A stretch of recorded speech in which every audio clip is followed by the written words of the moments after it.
Dengue হলে আমাদের জ্বর এলে কোন সময় কিভাবে কি কি সিমটমস হয় সেগুলো নিয়েই আজকে কয়েকটা জিনিস বলবো। ডেঙ্গু জ্বরে প্রথম 1 থেকে 3 দিন কিন্তু অ্যাকচুয়ালি জ্বরটা থাকে, তারপরে কিন্তু জ্বর আস্তে আস্তে কমে যায়। সমস্যা হচ্ছে অন্যান্য জ্বরের সাথে এটাই তফাৎ যে ডেঙ্গু জ্বরের মেন কমপ্লিকেশন শুরু হয় কিন্তু জ্বর কমপ্লিট হওয়ার পরে। প্রথম 1 থেকে 3 দিন ভাইরাল লোড বাড়ে এবং সেই সময় কিন্তু প্রচণ্ড জ্বর থাকে।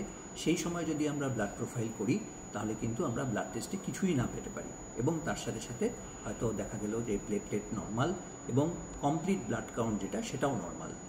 সমস্যাটা শুরু হয় কিন্তু 4 নম্বর 5 নম্বর দিন থেকে। অবশ্যই এইটাই হচ্ছে সমস্যা। সেক্ষেত্রে 4 নম্বর 5 নম্বর দিনে আমরা দেখতে পাই যে ভাইরাল লোড আস্তে আস্তে কমছে।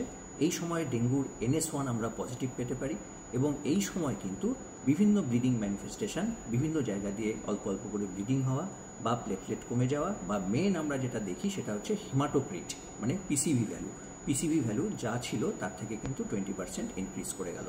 তা এই সমস্যাগুলো তখন কিন্তু আমাদের খুব খারাপ অবস্থায় ফেলে পেশেন্টগুলোকে এবং সেই সময় কিন্তু অ্যাডমিশন হতে হয়।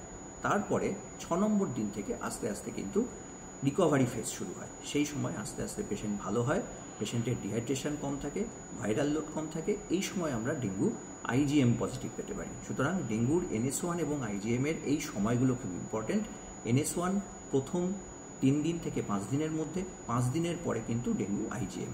এই সময় পেলেই তবে কিন্তু আমরা ডেঙ্গুর ঠিকমতো পরীক্ষা করতে পারবো এবং প্লেটলেট কাউন্টগুলো বাড়বে একদম 5 নম্বর দিনের পর থেকে। 5 নম্বর 4 নম্বর দিনে কমতে পারে, পিসিভি বাড়তে পারে এবং প্লেটলেট কাউন্ট একদম নর্মাল থাকে 1 থেকে 3 দিনের মাথায়। সুতরাং এই কয়েকটা জিনিস যদি ভালো করে বোঝা যায় তাহলে কিন্তু ডেঙ্গু জ্বরকে আমরা ভালোভাবে মোকাবিলা করতে পারবো। নমস্কার, ভালো থাকবেন।